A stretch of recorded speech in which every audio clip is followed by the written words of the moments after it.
बाबू जिस काम में तुम जुड़ जाती हो उस काम में घाटे का नाम भी जुड़ जाता है। अरे मैं तुमसे कह रहा था कि तुम इस काम पे मत आओ। तुम्हारे आते ही नदी में से रेता भी निकलना कम हो गया। अरे मैंने जैसे तैसे करके नदी में से रेता निकालने का ठेका लिया था, लेकिन ठेके में घाटा हो रहा है। अब पता नहीं घाटा क्यों हो रहा है। मुझे तो ये लगता है जिस काम में तुम मेरे साथ हो जाते हो उस काम में घाटा ही होता है। पिछली बार अपनों ने आलू का बिजनेस साथ में किया था, बहुत लंबा घाटा लगा था। आलू सारे के सारे सड़ गए थे, बेच ही नहीं पाए अपना। अब मैंने नदी में से रेता निकालने का ठेका लिया है कि रेता निकाल के बेचूंगा। लेकिन अभी कुछ दिन पहले मैं, योगी जी, राहुल और लालू जी मिलके काम कर रहे थे। अच्छा रेता निकलना था नदी में से, लेकिन जैसी तुम्हें साथ में किया नदी में से रेता निकलना बिल्कुल बंद हो गया।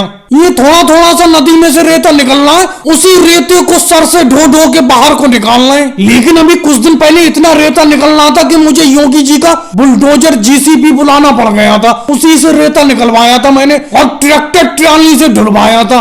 अरे इसका मतलब मोदी जी तुम मुझे पनौती बोल रहे हो? पनौती तो मैंने तुम्हें नहीं बोला, पनौती तो तुम अपने आप को खुद कह रहे हो। अरे मोदी जी बस भी करो, तुम तो बेफालतू में अखिलेश के ऊपर इल्जाम लगा रहे हो, बेफालतू की फेंकते रहते हो। अरे सारे का सारा रेता मेरे बुलडोजर से निकलवा लिया तुमने, अच्छा फायदा हो रहा है। तुमने जितने का ठेका लिया था नदी से रेता निकालने का, उससे डबल रेता बेच चुके तुम, और कह रहे हो कि अखिलेश के आते ही रेता खत्म हो गया। अरे जब नदी में से सारा रेता निकाल लिया तो क्या बचेगा उसमें? अरे भाई मोदी जी अब बस भी करो, कब तक रेता निकलवाते रहोगे इस नदी में से? बिल्कुल खुक्कल कर दोगे नदी को। तुमने हाथ ही डुबाओ गड्ढे कर दिए इस नदी के अंदर, कितना रेता निकालोगे? पहले तुमने योगी जी के बुलडोजर से निकलवाया रेता, फिर अब तुम टोकरियों से निकलवा रहे हो, सर पे ढुलवा रहे हो। अब क्या थोड़े दिन बाद हाथों से निकलवाओगे थोड़ा सा? और इल्जाम बेफालतू में अखिलेश के ऊपर लगा रहे हो कि अखिलेश जब से आया है रेता निकलना कम हो गया। ये कोई बात नहीं हुई। तुम सबको तो ऐसी मेरा फायदा दिखता है, ऐसे देखने से कुछ थोड़ी होता है। कागज को देखो, मेरे कागज पे कितना प्रॉफिट हुआ है, कितना घाटा हुआ है। और भाई लोगों वीडियो को लाइक करो, चैनल को सब्सक्राइब करो।